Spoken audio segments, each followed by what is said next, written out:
ಏನಂತ ಬೇಡ್ಕೊಂಡೆ ನಿನ್ ಕೃಷ್ಣನ್ನ? ಐಶ್ವರ್ಯ ಅಕ್ಕನ್ ಸೀಕ್ರೆಟ್ ಬೇಗ ಹೊರಗ್ ಬರೋ ಹಾಗೆ ಮಾಡು ಕೃಷ್ಣಯ್ಯ ಅಂತ ಅನ್ಕೊಂಡ್ಯಾ? ಹೌದು, ರಾತ್ರಿ ಅತ್ತೆ ಅರೆಸ್ಟ್ ಆಗೋಕೆ ಕಾರಣ ನಾನೇ ಅಂತ ಎಲ್ರಿಗೂ ಹೇಳ್ತೀನಿ ಅಂತ ಅಷ್ಟು ಸ್ಪೀಡಾಗಿ ಹೋದೆ. ಮತ್ತೆ ಅಷ್ಟೇ ಸ್ಪೀಡಾಗಿ ಹೇಳ್ದೆ ಸುಮ್ನಾಗ್ಬಿಟ್ಟಿಯಲ್ಲ. ಓಹೋ, ಅವ್ರ ಮದ್ವೆ ದಿನ ಹೇಳೋದ್ ಯಾಕೆ ಅಂತ ಆ ಹೇಳೋ ಪ್ರೋಗ್ರಾಮ್ನ ನೀನು ಪೋಸ್ಟ್ಪೋನ್ ಮಾಡ್ಕೊಂಡ್ಯಾ? ಅಥವಾ ಹೇಳಿದ್ರು ಯಾರು ನಂಬಲ್ಲ ಅಂತ ಹೇಳ್ದೆ ಸುಮ್ನಾಗ್ಬೇಕು ಅಂತ ಫಿಕ್ಸ್ ಆದ್ಯಾ? ಮದ್ವೆ ಆಗಿದ್ದಿನ ಅವ್ರಿಗೆ ಬೇಜಾರ್ ಮಾಡೋದ್ ಯಾಕೆ ಅಂತ ಸುಮ್ನೆ ಅದೇ ಅಷ್ಟೇ. ನಾನ್ ಹೇಳೋದ್ನ ಯಾರು ನಂಬಲ್ಲ ಅನ್ನೋ ಕಾರಣಕ್ಕಲ್ಲ. ಹೇಳ್ತೀನಿ, ಖಂಡಿತ ಹೇಳ್ತೀನಿ. ಯಾವಾಗ ಹೇಳ್ತೀನಿ ಅಂತ ಗೊತ್ತಿಲ್ದೇ ಇದ್ರು ಮನೆಯವ್ರಿಗೆ ನೀನ್ ನಿಜ ಸ್ವರೂಪ ಏನು ಅಂತ ಖಂಡಿತ ಹೇಳ್ತೀನಿ.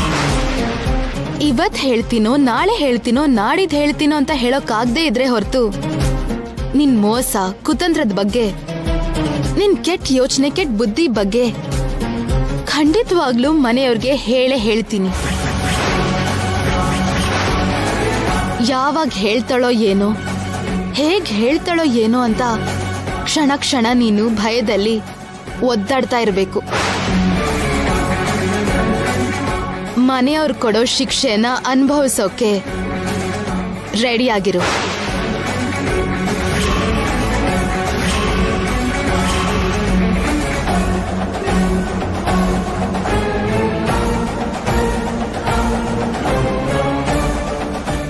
ಹುಚ್ಚ ಶ್ಯಾಮ, ಮನೆಯವರು ಶಿಕ್ಷೆ ಕೊಡೋದು ನನಗಲ್ವೇ, ನಿನಗೆ. ಭಯಂಕರವಾದ ಶಿಕ್ಷೆ ಕೊಡೋದು ನಿನಗೆ.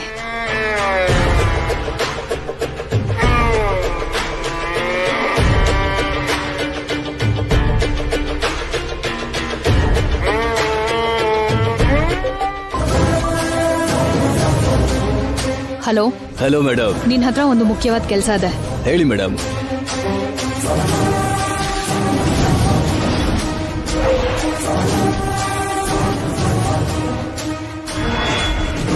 ಹೇಳಿದ ಅರ್ಥ ಆಯ್ತಲ್ವಾ? ಅರ್ಥ ಆಯ್ತು ಮೇಡಮ್. ನಾನ್ ಹೇಳಿದನ್ನ ಹೇಳ್ದ ಹಾಗೆ ಮಾಡಿದ್ರೆ ನನ್ ಪ್ರಾಬ್ಲಮ್ ಮಾಯ ಆಗುತ್ತೆ. ನಿನ್ನ ಅಕೌಂಟಲ್ಲಿ ಅಮೌಂಟ್ ಬರುತ್ತೆ. ಓಕೆ? ಓಕೆ ಮೇಡಮ್, ಬಾಯ್.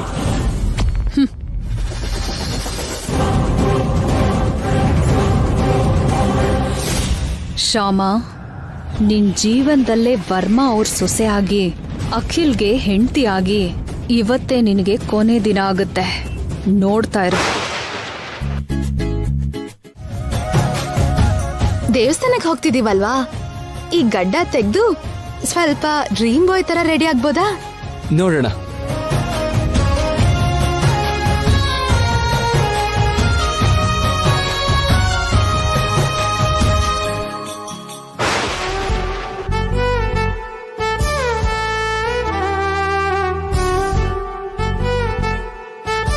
ಬನ್ನಿ ಬನ್ನಿ, ನಿಮ್ಗೋಸ್ಕರನೇ ವೇಟಿಂಗ್.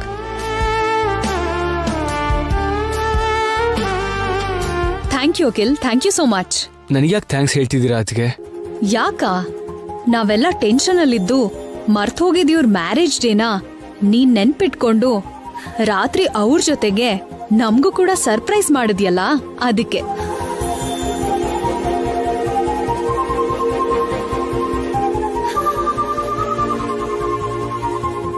ಆದಿ ದಂಪತಿ ಆಗಿರೋ ಈ ದಂಪತಿಗೆ 3 ಮಕ್ಕಳು, 3 ಸೊಸೆಂದ್ರು ಇದ್ರು. ದ ಬೆಸ್ಟ್ ಮಗ ಸೊಸೆ ಮಾತ್ರ ನೀವೇ.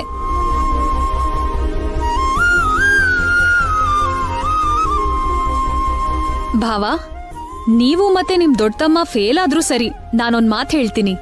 ಅಖಿಲೆ ಮನೆಗೆ ಚಿಕ್ಕ ಮಗ ಆದ್ರೂ ನಂಬರ್ 1 ಮಗ ಅಖಿಲೆ.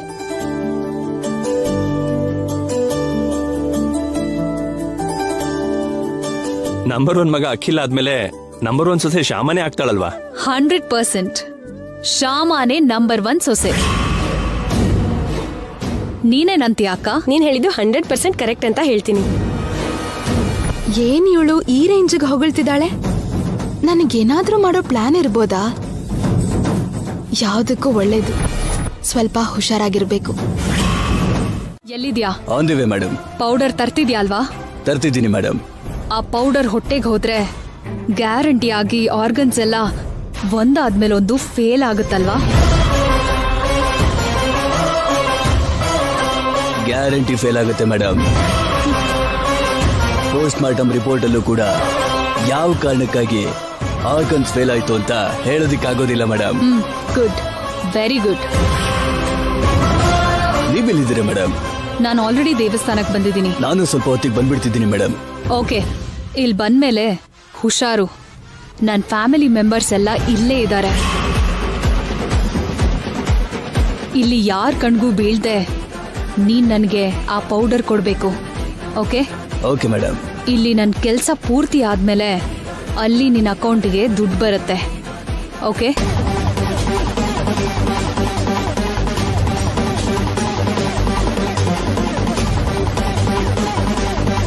Okay madam. ಬೇಗ ಬಂದ್ಬಿಡು, ನಿನ್ಗೋಸ್ಕರ ವೇಟ್ ಮಾಡ್ತಾ ಇದ್ದೀನಿ. ಸರಿ ಮೇಡಮ್.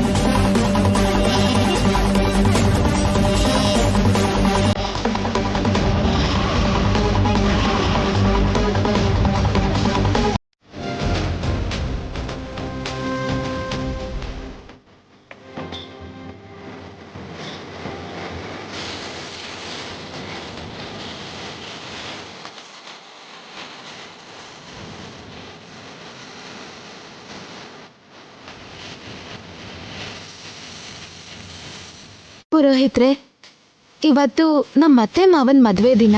ಹೌದಾ? ಶುಭವಾಗ್ಲಿ.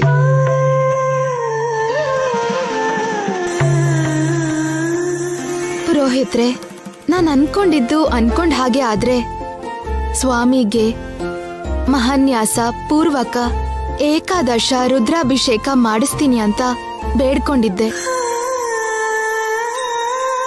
ಆ ಪರಮೇಶ್ವರನ್ ದಯೆಯಿಂದ ಎಲ್ಲ ನಾನು ಅನ್ಕೊಂಡ್ ಹಾಗೆ ಆಗಿದೆ.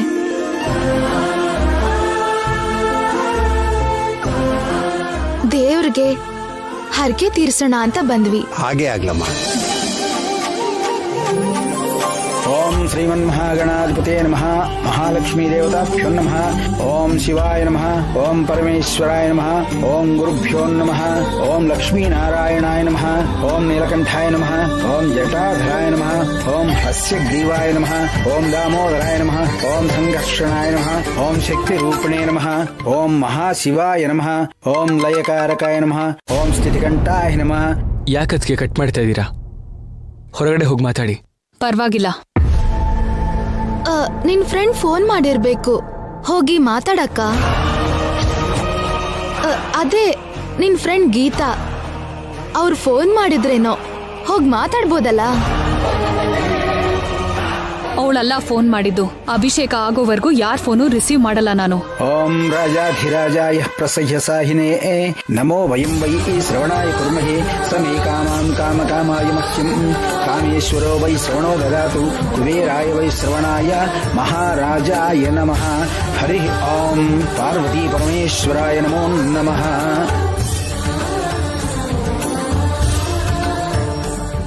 ಆರೋಗ್ಯಮಸ್ತು ದೀರ್ಘಸುಮಂಗಳೀ ಭವ. ಅನ್ಯೋನ್ಯದಾಂಪತ್ಯ ಫಲಸಿದ್ಧಿರಸ್ತು.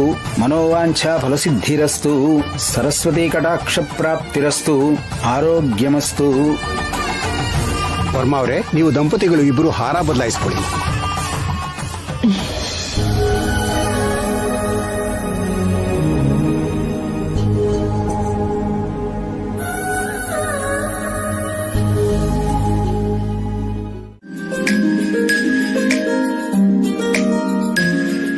ಮಮ್ಮಿ, ನಾನು ಹೇಳ್ತೀನಿ.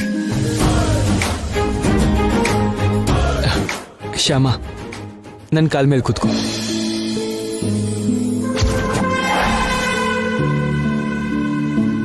ಕಾಲ್ ಮೇಲ? ಪರವಾಗಿಲ್ಲ, ಕೂತ್ಕೋ. ಕೂತ್ಕೋ ಶ್ಯಾಮ. ನಮ್ ಎಲ್ಲರ ಮುಂದೆ ಅಖಿಲ್ ಜೊತೆ ಕೂತ್ಕೊಳ್ಳೋದಕ್ ನಾಚಿಕೆನಾ? ಹರಕೆ ವಿಷಯಕ್ಕೆಲ್ಲ ನಾಚ್ಕೋಬಾರ್ದು. ಕೂತ್ಕೋ.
ನೋಡಪ್ಪ, ಆ ಬೆಲ್ಲ ಎಲ್ಲನೂ ನೀವೇ ದಂಪತಿಗಳು ಹೋಗಿ ಸ್ವಾಮಿಗೆ ಸಮರ್ಪಣೆ ಮಾಡಿ.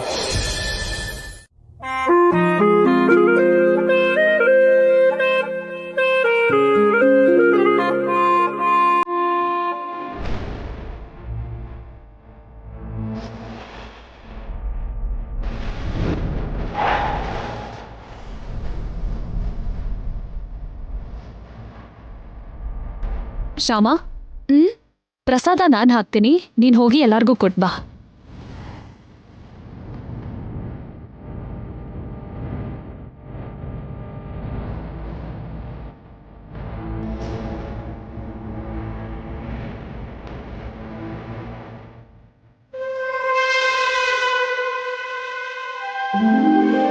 ಅತ್ತೆ, ಪ್ರಸಾದ ತಗೊಳ್ಳಿ. ಅಕ್ಕ,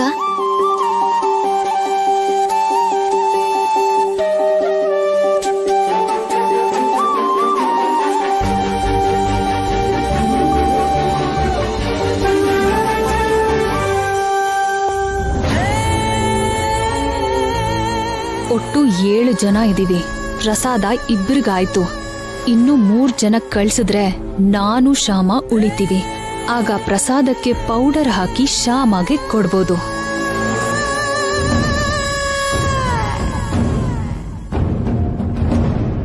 ಶ್ಯಾಮ, ತಗೋ ನಿನ್ ಪ್ರಸಾದ.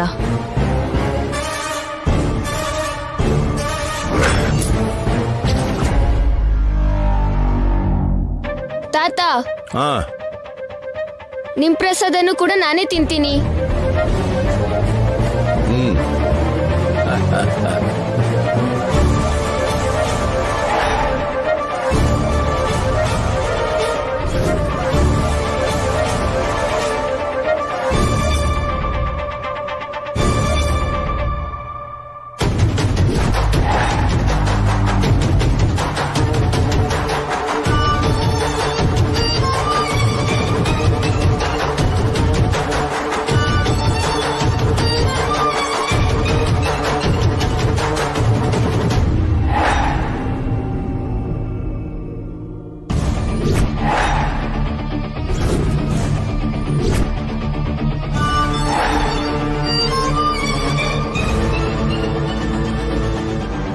ಮಾವ, ತಗೊಳ್ಳಿ.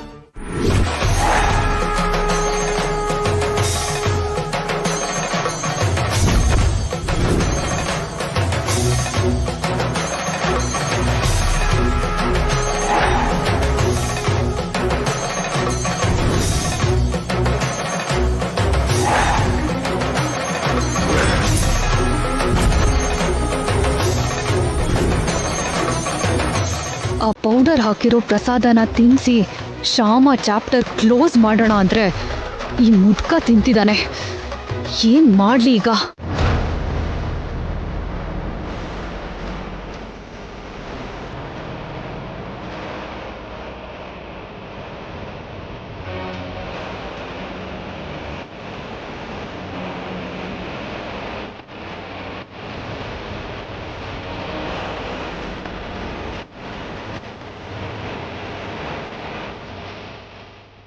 ಅಕ್ಕ, ನೀನ್ ತಗೊಂಡ್ಯಾ?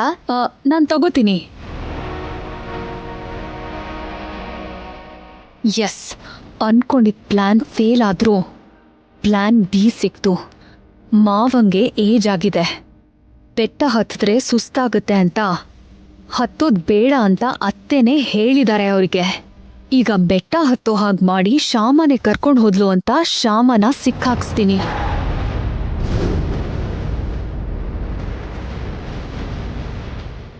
ಈಗಲೇ ಪ್ಲಾನ್ ಬಿ ಶುರು ಆಗಬೇಕು. ಇಲ್ದಿದ್ರೆ 10 ನಿಮಿಷಕ್ಕೆ ಪೌಡರ್ ಕೆಲಸ ಮಾಡಕ್ ಶುರು ಆಗುತ್ತೆ.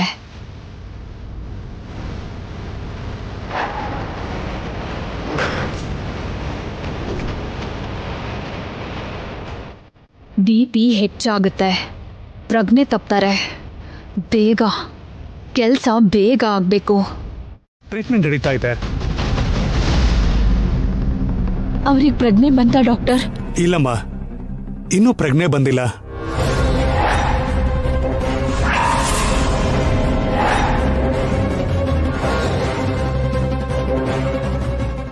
ಅಪಾಯ ಏನೂ ಇಲ್ಲ ತಾನೆ? ಅದನ್ನು ಈಗಲೇ ಹೇಳಕ್ಕಾಗಲ್ಲಮ್ಮ.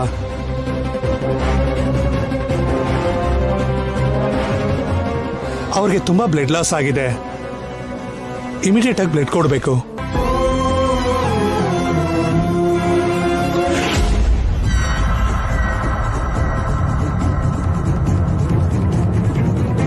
ಅವ್ರದ್ದು ತುಂಬಾ ರೇರ್ ಬ್ಲಡ್ ಗ್ರೂಪು.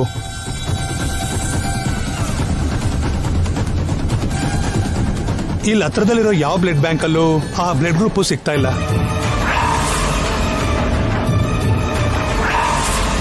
ಇಲ್ಲಿಂದ 20 ಕಿಲೋಮೀಟರ್ಸ್ ದೂರದಲ್ಲಿ RK ಬ್ಲಡ್ ಬ್ಯಾಂಕ್ ಇದೆ. ಅಲ್ಲಿಗೆ ಫೋನ್ ಮಾಡಿ ಹೇಳಿದ್ದೀನಿ, ಅವ್ರು ರೆಡಿ ಇದೆ ಅಂತ ಹೇಳಿದ್ದಾರೆ. ಓಕೆ.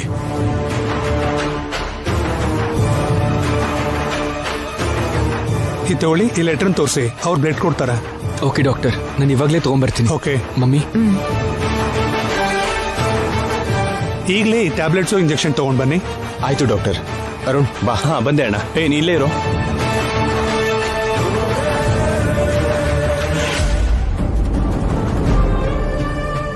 ಡಾಕ್ಟರ್ ಈಗ್ಲೇ ಏನು ಹೇಳಕ್ ಆಗಲ್ಲ ಅಂತಿದ್ರು. ನನ್ಗೆ ಯಾಕೋ ಭಯ ಆಗ್ತಿದೆ ಅತ್ತೆ. ನೀನೇನು ಹೆದರ್ಕೋಬೇಡ ಐಶ್ವರ್ಯ. ಮಾವಂಗೇನೂ ಆಗಲ್ಲ. ಟ್ರೀಟ್ಮೆಂಟ್ ನಡೀತಿದ್ಯಲ್ವಾ, ಬೇಗ ಹುಷಾರಾಗ್ತಾರೆ. ನೀನ್ ಚಿಂತೆ ಮಾಡಬೇಡ.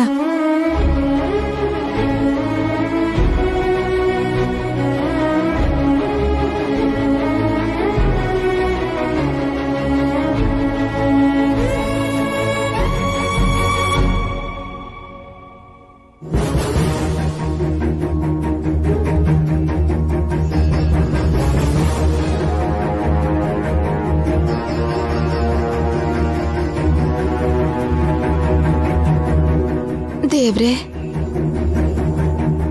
ನನ್ನ ಅತ್ತೆ ಮಾವನ್ ಮದ್ವೆ ದಿನ ಅಂತ ಎಲ್ರೂ ಖುಷಿಯಾಗಿದ್ವಿ. ಹೀಗೆಲ್ಲ ಆಯ್ತಲ್ಲ ದೇವ್ರೆ.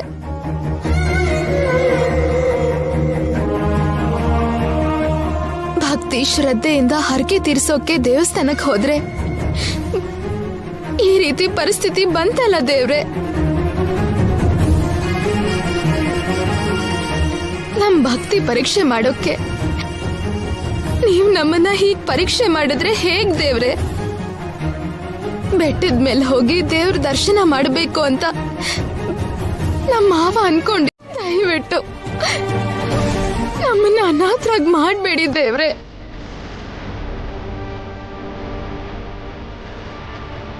ನಮ್ಮ ಮಾವನ್ನ ಈ ಅಪಾಯದಿಂದ ಕಾಪಾಡು ದೇವ್ರೆ, ಕಾಪಾಡು.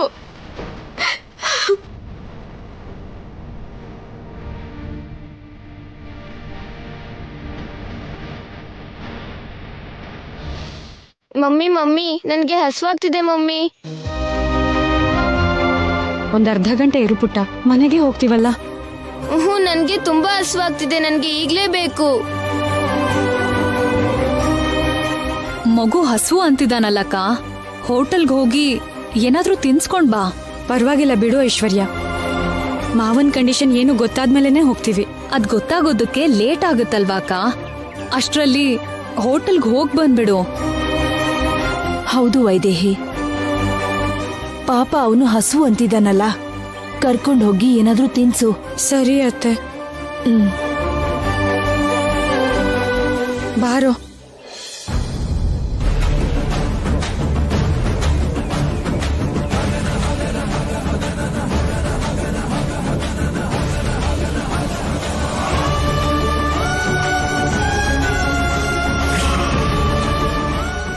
ಸದ್ಯಕ್ಕೆ ಇಲ್ಲಿ ಯಾರೂ ಇರಲ್ಲ. ಅತ್ತೆ ತಲೆನ ಕೆಡಿಸ್ಬೋದು. ಅನ್ಕೊಳ್ಳಿಲ್ಲ ಹೀಗಾಗುತ್ತೆ ಅಂತ ನಾನಂತೂ ಅನ್ಕೊಳ್ಳಿಲ್ಲ. ನೀವಂದ್ರೆ ಶ್ಯಾಮಗೆ ಗೌರವ ಇಲ್ದೆ ಹೋಗುತ್ತೆ ಅಂತ, ನೀವಂದ್ರೆ ಶ್ಯಾಮಗೆ ಲೆಕ್ಕನೇ ಇಲ್ದೆ ಹೋಗುತ್ತೆ ಅಂತ ನಾನ್ ಅನ್ಕೊಂಡಿರ್ಲಿಲ್ಲ. ಶ್ಯಾಮಯಿಂದ ಮಾವಂಗೆ ಈ ತರ ಪರಿಸ್ಥಿತಿ ಬರುತ್ತೆ ಅಂತ ಕನ್ಸಲ್ಲೂ ಅನ್ಕೊಂಡಿರ್ಲಿಲ್ಲ. ಚೆನ್ನಾಗಿ ಆರೋಗ್ಯವಾಗಿದ್ದ ಮಾವಂಗೆ ಹೀಗೆ ICU ಅಲ್ಲಿರೋ ಕರ್ಮ ತಂದ್ಲು ಶ್ಯಾಮ.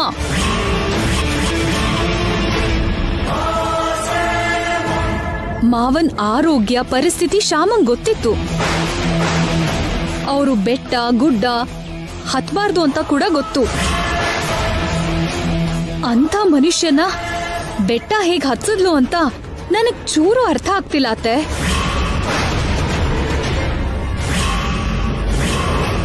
ಅದಲ್ದೆ ನೀವ್ ಬೇಡ ಅಂತ ಕೂಡ ಹೇಳಿದ್ರಿ. ಮಾವ ಬೆಟ್ಟ ಹತ್ತಕ್ ಹೋಗ್ಬಾರ್ದು ಅಂತ ಮನೆ ಹತ್ರನೇ ಹೇಳಿದ್ರಿ. ಆದ್ರೂ ಕೂಡ ಮಾವನ ಬೆಟ್ಟದ ಮೇಲೆ ಕರ್ಕೊಂಡು ಹೋದ್ಲು ಅಂದ್ರೆ ಶ್ಯಾಮ ನಿಮ್ ಅರಿಶಿನ ಕುಂಕುಮದ ಜೊತೆ ಆಡ್ತಿದ್ದಾಳ ಏನ್ ಕತೆ?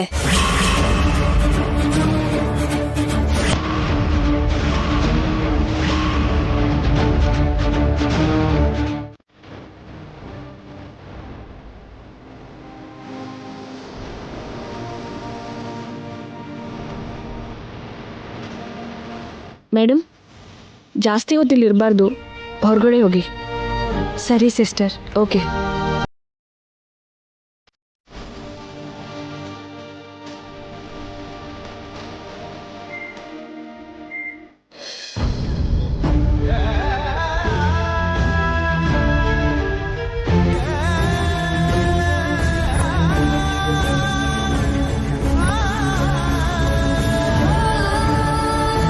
ನಿಮ್ ಮಾವ ಹೇಗಿದಾರಮ್ಮ? ಪ್ರಜ್ಞೆ ಬಂತ? ಇನ್ನೂ ಬಂದಿಲ್ಲ ಅತ್ತೆ.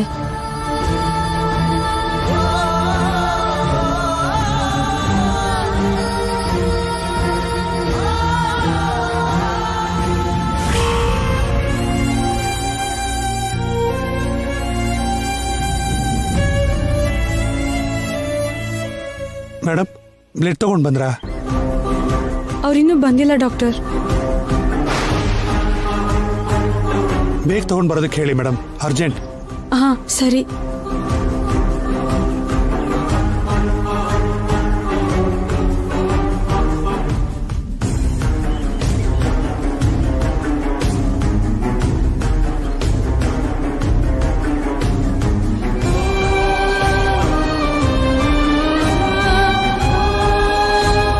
ಅರುಣ್, ಅಖಿಲ್ಗೊಂದ್ಸರಿ ಕಾಲ್ ಮಾಡು. ಬ್ಲಡ್ನ ಬೇಗ ತರೋಕ್ ಹೇಳು. ಮಾಡ್ತೀನಿ ಅದಕ್ಕೆ.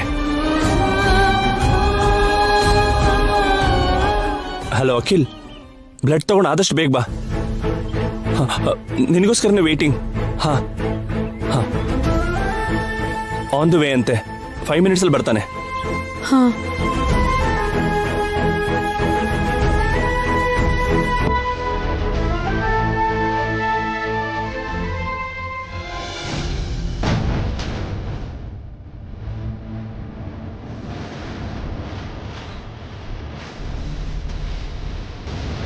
ಸಿಸ್ಟರ್, ಸರ್, ತಗೊಳ್ಳಿ, ಬ್ಲಡ್ ತಂದಿದ್ದೀನಿ.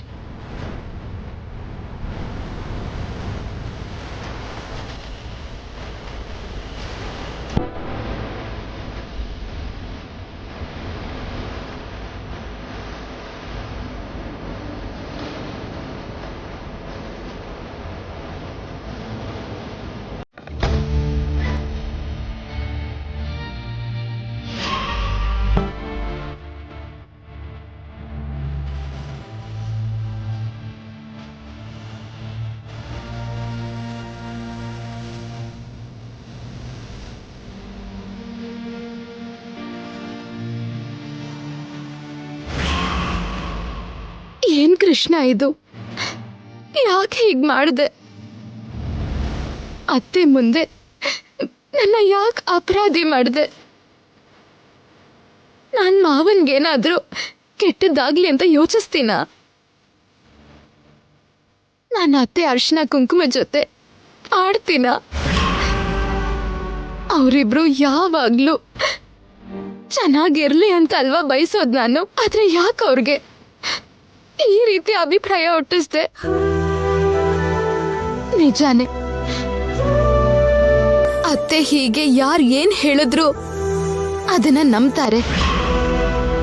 ಹಾಗ್ ನಂಬಿ ಎದುರುಗಡೆ ಇರೋರ್ ಬಗ್ಗೆ ಅಪಾರ್ಥ ಮಾಡ್ಕೋತಾರೆ. ಹಾಗ ಅಪಾರ್ಥ ಮಾಡ್ಕೊಂಡು ಹಿಂದೆ ಮುಂದೆ ಏನು ಯೋಚನೆ ಮಾಡದೆ ಮಾತಾಡ್ತಾರೆ. ಆದ್ರೆ ಈ ವಿಷಯದಲ್ಲಿ ನನ್ನ ಅಪಾರ್ಥ ಮಾಡ್ಕೊಳ್ಳೋದು ಅಂದ್ರೆ ಏನ್ ಕೃಷ್ಣ? ಏನೋ ಗೊತ್ತಿಲ್ಲ, ಅತ್ತೆಗೀಗ ಈ ರೀತಿ ಆಲೋಚನೆ ಬಂದಿದೆ. ಅವ್ರ ಮಾತು ಕೇಳ್ದೆ ನಾನು ಬೇಕು ಅಂತಾನೆ ಮಾವನ್ನ ಬೆಟ್ಟದ ಮೇಲೆ ಕರ್ಕೊಂಡು ಹೋದೆ ಅಂತ. ಅವ್ರಿಗೆ ಆ ಪರಿಸ್ಥಿತಿ ಬಂದಿದ್ದಕ್ಕೆ ನಾನೇ ಕಾರಣ ಅಂತ ಅತ್ತೆ ಇದನ್ನ ನಂಬ್ತಿದ್ದಾರೆ. ನೀನ್ ಮಾಡಿರೋದಕ್ಕೆ, ನೀನು ಮುಖ ನೋಡೋದಕ್ಕೂ ನನಗೆ ಅಸಹ್ಯ ಆಗ್ತಿದೆ. ನನ್ನ ಕಣ್ಣು ಮುಂದೆಯಿಂದ ದೂರ ಹೊರಟೋಗು. ಅದಕ್ಕೆ ಅವ್ರು ನನ್ನ ಮುಖ ನೋಡಕ್ಕೂ ಇಷ್ಟಪಡ್ಲಿಲ್ಲ. ಜೀವನದಲ್ಲಿ ನಿನ್ ಮುಖ ನನಗೆ ತೋರಿಸ್ಬೇಡ ಅಂತ ಹೇಳಿದ್ರು ಅಂದ್ರೆ ಪಾಪ ಅವ್ರು ಎಷ್ಟು ನೊಂದ್ಕೊಂಡಿರ್ತಾರೋ. ಅವರು ಹಾಸ್ಪಿಟ್ಲಿಂದ ಬರೋ ಅಷ್ಟರಲ್ಲಿ ನಾನು ಮನೆ ಒಳಗೆ ಇದ್ರೆ ಅವ್ರು ನನ್ನ ನೋಡಿದ್ರೆ ಅವ್ರ ನೋವಿನ್ನೂ ಹೆಚ್ಚಾಗತ್ತೆ. ಆ ನೋವು ನನ್ನ ಮೇಲೆ ಕೋಪ ಆಗಿ ಬದಲಾಗತ್ತೆ. ಆ ಕೋಪದಲ್ಲಿ ಮತ್ತೆ ನನ್ನ ಮೇಲೆ ಕೂಗಾಡ್ತಾರೆ. ಅದರಿಂದ ಅವ್ರಿಗೆ BP ಹೆಚ್ಚಾಗುತ್ತೆ. BP ಹೆಚ್ಚಾದ್ರೆ ಮತ್ತೆ ಅವ್ರ ತಲೆ ತಿರುಗಿ ಬೀಳ್ಬೋದು. ಅವ್ರ ಆರೋಗ್ಯ ಮತ್ತೆ ಹಾಳಾಗತ್ತೆ. ಈ ರೀತಿ ಪರಿಸ್ಥಿತಿ ಬರಬಾರ್ದು ಅಂದ್ರೆ ಹಾಸ್ಪಿಟ್ಲಿಂದ ವಾಪಸ್ ಬಂದ್ಮೇಲೆ ಅವರು ಶಾಂತವಾಗಿರ್ಬೇಕು ಅಂದ್ರೆ ನನ್ನ ಮುಖ ಅವ್ರಿಗೆ ಕಾಣಿಸ್ಬಾರ್ದು. ನನ್ನ ಮುಖ ಅವ್ರಿಗೆ ಕಾಣಿಸ್ಬಾರ್ದು ಅಂದ್ರೆ ನಾನು ಈ ಮನೆ ಬಿಟ್ಟು ದೂರ ಹೋಗ್ಬೇಕು.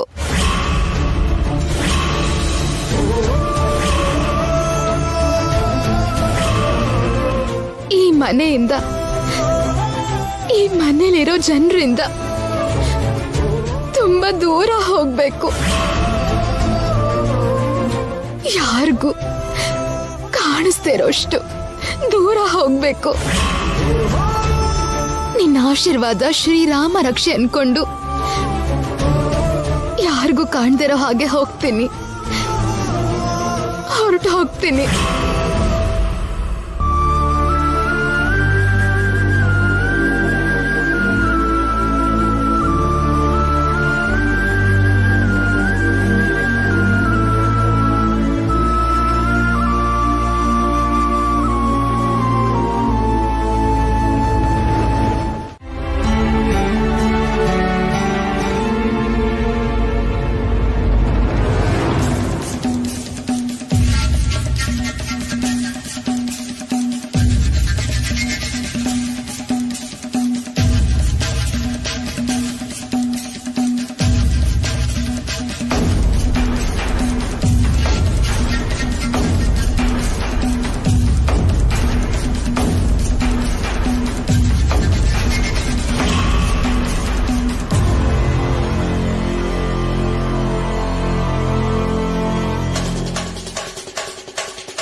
ಶ್ಯಾಮ, ಶ್ಯಾಮ, ಶ್ಯಾಮ. ಮಮ್ಮಿ, ಶ್ಯಾಮನ್ ನೋಡಿದ್ರಾ? ಇಲ್ಲಪ್ಪ, ಒಳಗಡೆ ಏನೋ ಕೆಲಸ ಮಾಡ್ತಿರ್ಬೇಕು ಅಖಿಲ್. ಮನೆ ಎಲ್ಲ ನೋಡ್ದೆ ಅದಕ್ಕೆ, ಅವಳೆಲ್ಲೂ ಕಾಣ್ತಿಲ್ಲ. ಹೌದಾ? ಕಾಣಿಸ್ತಿಲ್ವಾ? ಅಂದ್ರೆ ಮನೆ ಬಿಟ್ಟು ಹೋಗೇ ಬಿಟ್ಲಾ? ಎಲ್ಲಿಗೆ ಹೋದ್ರು ಹೇಳೇ ಹೋಗ್ತಿದ್ಲು.